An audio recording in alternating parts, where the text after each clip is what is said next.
Miss হবে না আপনার পছন্দের টিভি শো। দেখুন জি5 অ্যাপে একদম ফ্রি।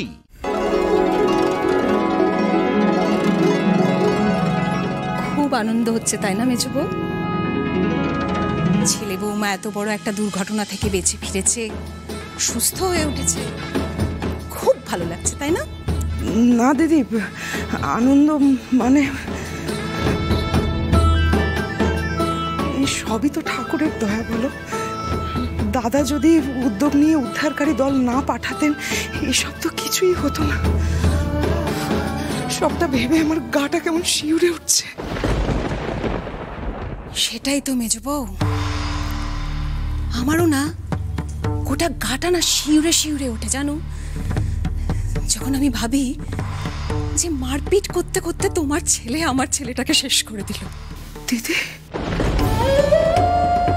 আমিও চেয়েছিলাম জানো তো সবাইকে নিয়ে খুব হইচই করব, আমিও চেয়েছিলাম। ওরা যখন তথাকে দিল্লিতে হাসপাতালে নিয়ে গেল তখন আমিও ভেবেছিলাম যে আমার ছেলেটা ফিরে আসবে, তারপর আমি সবাইকে নিয়ে খুব হইচই করব, আনন্দ করব।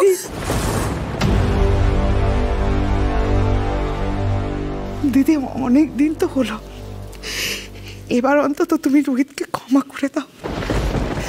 ছেলেটা মৃত্যুর মুখ থেকে ফিরে এসেছে দিদি। একটা সময় তো ছিল বলো, যখন আমার চেয়েও বেশি করে আগলে রাখতে তুমি রোহিতকে। সেই সব কি মন থেকে চলে গেছে দিদি? কি করে আশা করো তুমি মেজো বউ? আমার ছেলেটাকে যে শেষ করে দিল তার মঙ্গল কামনা করব আমি? না, কিছুতেই না, কিছুতেই না। মা,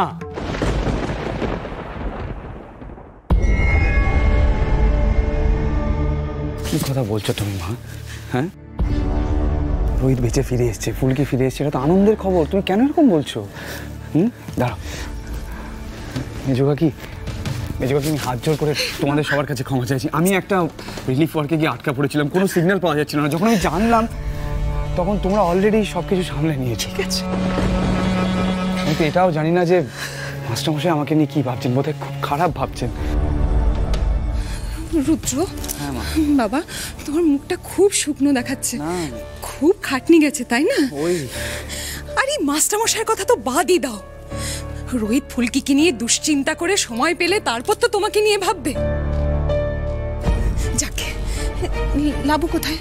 মা, লাবুর শরীরটা একটু খারাপ, তাই আসতে পারেনি। আমি একটু রোহিতের সাথে দেখা করে আসি প্লিজ। মেজবা কি, রোহিত কোথায়? ওপরে আছে, আমি দেখা করে আসছি। হ্যাঁ, রাতে তো ওদের নিয়েই হয়েছে, সাজগোজ করতে হবে না? রুদ্র বাবা, তুমি না এবার লাবুকে একটু ডাক্তার দেখাও ভালো করে, বুঝলে? আমি ঘরে গেলাম, তুমি এসো।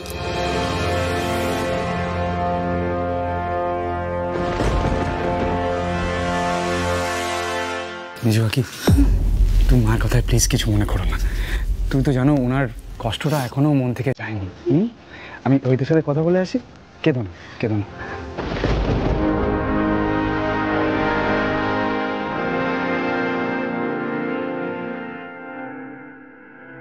ঠাকুর, ঠাকুর দেখো, আজকের হইচইটা যেন মাটি না হয়ে যায়।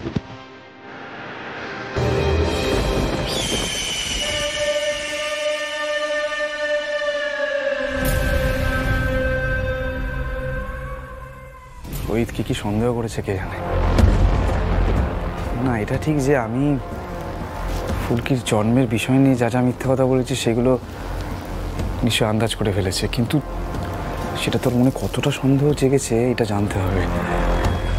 সাবধান রুদ্র, সান্যাল, প্রচন্ড সাবধান। চল, চা থাকে কপালে। দিদি, ও দিদি, কোথায় তুমি? একবার এসো না ঘরে। ফুলকি দাসের গলা।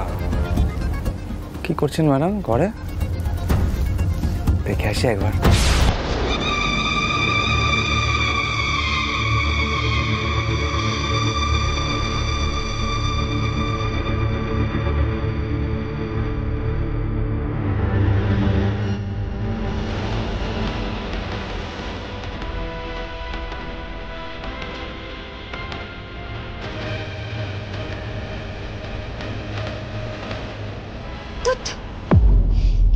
আবার চুলটা ব্লাউজের হুকের মধ্যে আটকে গেল।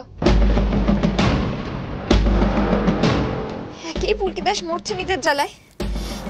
মা কালী তার ফুলকি দাসের সমস্যা মেটাবে না?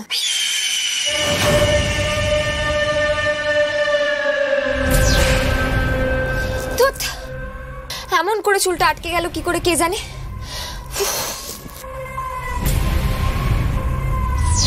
এই মেয়েটা ক্রমশ আমাকে কোণঠাসা করে ফেলছে আর আমার জেদটা বাড়াচ্ছে। অদ্ভুত একটা চ্যালেঞ্জ ছুড়ে দিচ্ছে বারবার, নিজের অজান্তেই চ্যালেঞ্জ করছে, আর উল্টোটো সামনালো তাতে ক্রমশ আকর্ষিত হচ্ছে।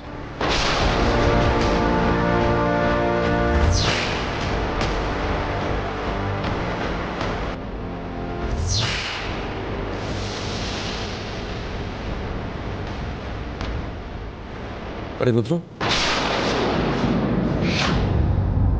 এসে গেছিস?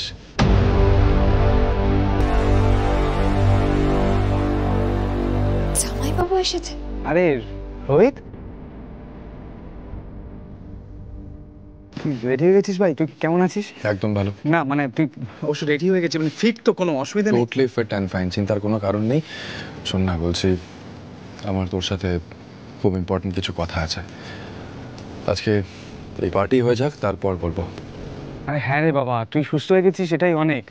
এখন আমাদের যা কথা বাকি আছে সমস্ত কথা আমরা বলে নেবো। এখন তুই রেডি হয়েছিস তো তুই নিচে যা, বুঝতে পারলি?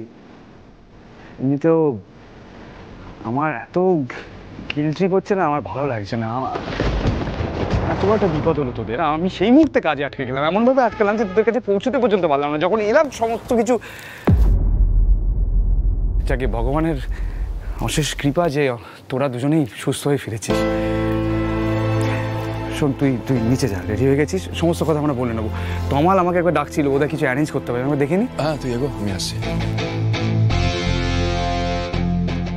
এই তমাল, দিদি, দিদি তুমি এখানে একবার এসো না। কি করছে মেয়েটা? কখন থেকে বৌদিকে ডাকছে কেন?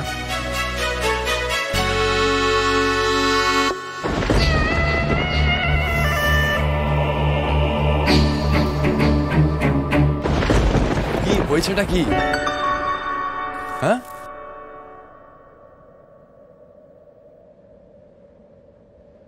চেঁচাচ্ছ কেন গাক গাক করে? বৌদি নিচে কাজে ব্যস্ত, রেডি হও তাড়াতাড়ি। স্যার, আপনি কেন এলেন? বলছি দিদি বা ধানু দিদিকে একটু পাঠাবেন, খুব দরকার। বলছি না ওরা কাজে ব্যস্ত, আমি চোখের সামনে দাঁড়িয়ে আছি, আমাকে বলো না কি হয়েছে। না, জি5 ডাউনলোড করুন আর সব এপিসোড দেখুন একদম ফ্রি।